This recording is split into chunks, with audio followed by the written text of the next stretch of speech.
we are reading You Are a Star, Malala Yousafzai, written by Dean Robbins and illustrated by Maithili Joshi.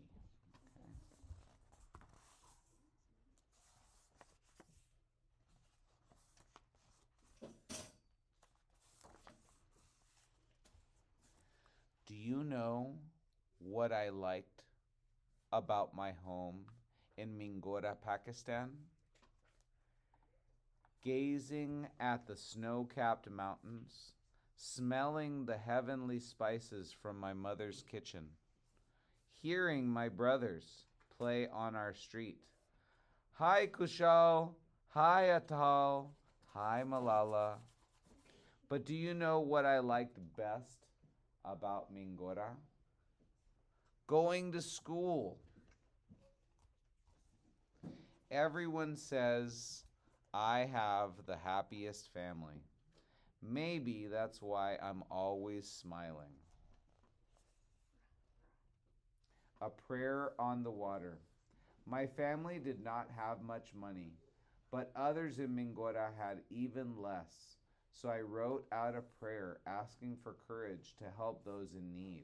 I tied it to a piece of wood, put a dandelion on top, and let it float into the swirling Swat River. Would my prayer be answered? We'll find out. My school uniform was a shawal kameez, a dark blue top draped over comfortable pants. I loved the way they looked with my black scarf and pink backpack. In class, I sat near my friends, Moniba and Malka, and tried as hard as I could in every subject: math, science, public speaking. School helped my imagination soar. And in my part of Pakistan, girls needed all the help we could get. On special occasions, women in my town painted beautiful designs on their hands with a dye called henna. Mm-hmm. To show how much we valued learning, my friends and I painted ours differently with math equations. Henna goes away after a little while, but it's an ink that stays on you for a little bit. Education for all. My father started our school because Mingora's girls rarely had a chance to learn. All were welcome, even the poorest children. If students came to class hungry, I invited them home for fried eggs, sugary tea, and delicious bread called chapati. Every place has its own ways, and Mingora was no different. Many people believed that men were more important than women, and that boys were more important than girls. My family did not agree. Neither does Islam, the religion of my Muslim community. Our school proved that girls could think for themselves and become anything they choose, but it also angered a group of violent men called the Taliban. How do I know that women are just as capable as men? By watching my mother in action. Make way for girls.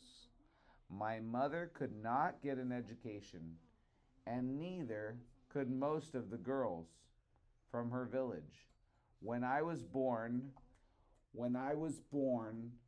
my father promised that life would be different for me. If Malala only has a chance, he said, she will move mountains. Taliban hated everything I held dear: freedom, equality, education. They swarmed into Mingora with their guns to demand that people follow their strict religious rules. They even told us not to go to school. We had to stand up for our rights. But how? And right here it says, the Taliban stopped any girl carrying books because they knew she was on her way to school. but I tricked them by hiding my books under my shawl. When I see a problem, I always try to think of a solution. How could I stop the Taliban from ruining our lives? I daydreamed about waving a magic wand to make them disappear, but I knew I needed a plan that would really work. I'll read it, guys. I'll read it.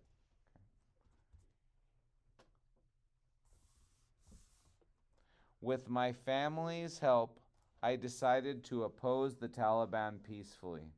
I would defeat them with the power of ideas. My father and I gave interviews on television and the radio.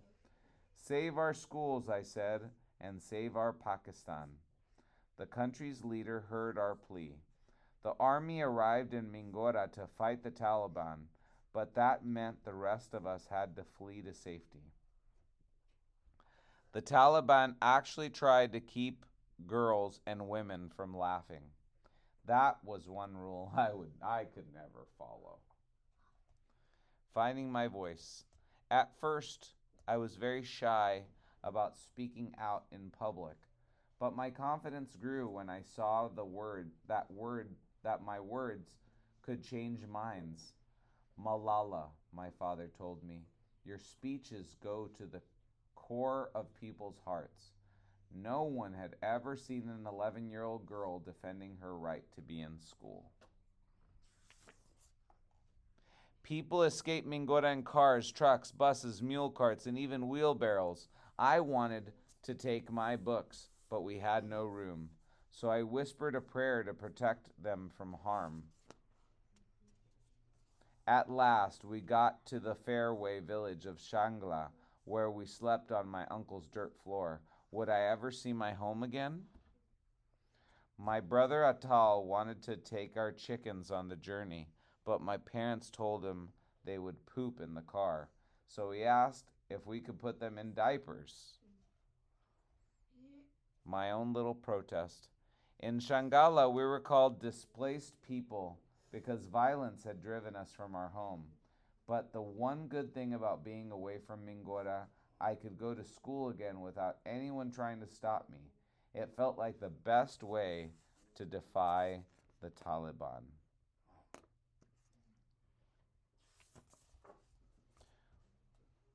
When the army chased the Taliban out of Mingora, we returned to our house. I was so happy to see the lovely Swat River for the first time in a few months. And you know what?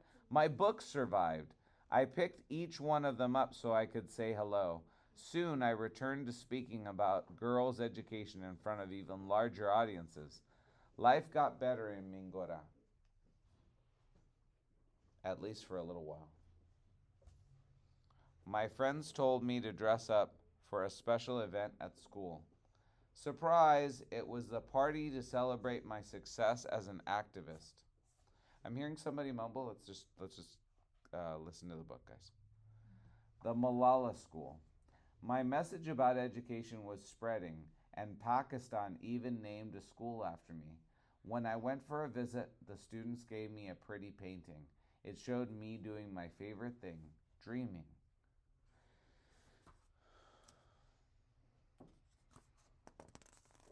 Unfortunately, the Taliban crept back into town. They threatened everyone who opposed them, even a 15-year-old girl like me. I just ignored them and went to school every day. But I did start taking the bus, which is safer than walking. On October 9th, 2012, Moniba and I sat next to each other on the bus ride home. Someone stepped into the street and forced our bus to stop. I have no memory of what happens next. On that same October day, my mother prepared for lessons in reading and writing. She would finally have her chance to learn, just like me. Facing my fears. I worried about my safety. My parents worried too, so they bolted our gate and locked our doors. Still, I would not let the Taliban keep me from going to school. I had a right to an education. I woke up in a strange place. My head and body ached. I learned that the Taliban had shot me on the bus and that 2 other girls were wounded in the attack. It was a cowardly way to silence my voice, and it did not work. Doctors had flown me to a hospital in Birmingham, England, and saved my life. My parents and brothers came to Birmingham as soon as they could and were so glad to see me. The nurses brought in bags full of toys, chocolates, and teddy bears from supporters all around the world who heard what happened. I also got thousands of letters from people who believed in my cause. Their messages showed that I did not stand alone in my fight for girls' education, and that I must find a way to make a difference, not only in Pakistan, but everywhere children needed help. The injury made it hard to move my mouth, but the doctors helped me heal so I could smile again. Save my seat. I longed to go back home to Mingora, but my parents knew it was too dangerous after the attack. Instead, I made calls to Moniba and Malka. They set aside a chair with my name on it in case I ever returned to our school. It's nice because they were remembering her. But it was sad what happened, right? That she got shot. When I left the hospital, our family had to get used to living in Birmingham. At my new English school, the uniform was a long wool skirt and itchy blue tights. I missed my old shalwar, kameez, and all my friends. Everyone called me the girl who got shot by the Taliban, but that's not who I wanted to be. I wanted to be the girl who fought for peace, equality, and education. Soon I had another chance. At first, my mother felt as uncomfortable in Birmingham as I did, but she got used to our new home and began to speak out for girls' education, like my father and me. Think big. I wanted to work for change right away, so I started the Malala Fund to guarantee every girl a free, safe, high-quality education. My prayer on the water about helping people in need had been answered. On my 16th birthday, an important organization called the United Nations invited me to give a speech. I stood in front of hundreds of people from all around our planet. They listened closely to one child who spoke for millions of others. I didn't think I could be any prouder, but I was in for a big surprise. Everyone liked my speech, except Atal. He wondered why people were paying so much attention to his bossy older sister. Superhero outfit. I chose my special shalwar kameez for my United Nations speech in my favorite color, pink. I also wore a white scarf that had belonged to my hero, Benazir Bhutto, the first woman to serve as Pakistan's leader.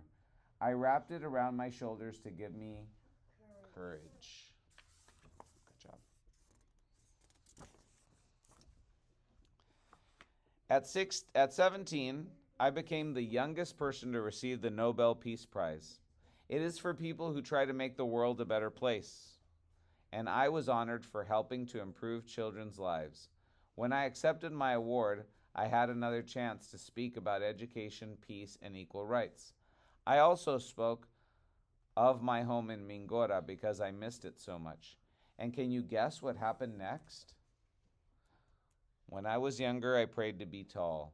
I never grew over 5 feet, but at the Nobel Peace Prize ceremony, I felt as tall as the sky. Just another day at school. I learned about my Nobel Peace Prize during a high school chemistry lesson. The teachers and students celebrated with me, and then I stayed for the rest of my classes. As you know, I don't like to miss any of my time in school. Thank you to those who are paying attention to the words and looking at the words as I read them. That's very good. I finally went home to Pakistan. My heart swelled as our family flew over Mingora in a helicopter. When we landed, I walked past my old school. I stood in my old bedroom, and I dreamed of what might be. I almost never cry, even on the saddest days. But when I saw my friends and relatives again in Pakistan, I could not stop crying with joy. The warmest welcome. Back home, I found that more Pakistanis than ever supported my work for girls' education. The country's leader greeted me warmly, and soldiers tipped their caps to our family. I was overjoyed to make a difference in the place I love.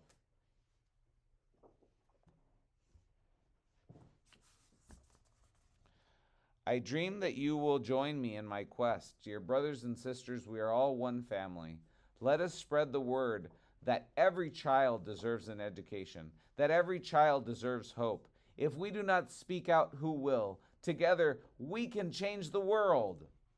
My story shows that one voice can be strong, but millions of voices are even stronger.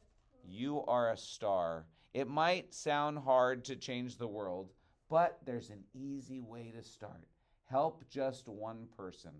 Anyone can do it, including you. And this is the author's note. It gives a lot of information about Malala Yousafzai.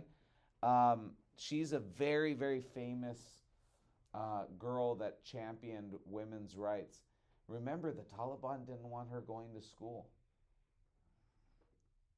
They didn't want any girls going to school, only boys. Is that okay with everybody here? No. No. And would we speak out if somebody tried to say something like that? Yes. Yes, and that's what she did. She spoke out. And it came at a very high price for her, right? She got assaulted by the Taliban. But she also got a Nobel Peace Prize, and she's known around the world as somebody that is very important. So keep on using your voice for good. Keep on being kind to each other. Read every single day.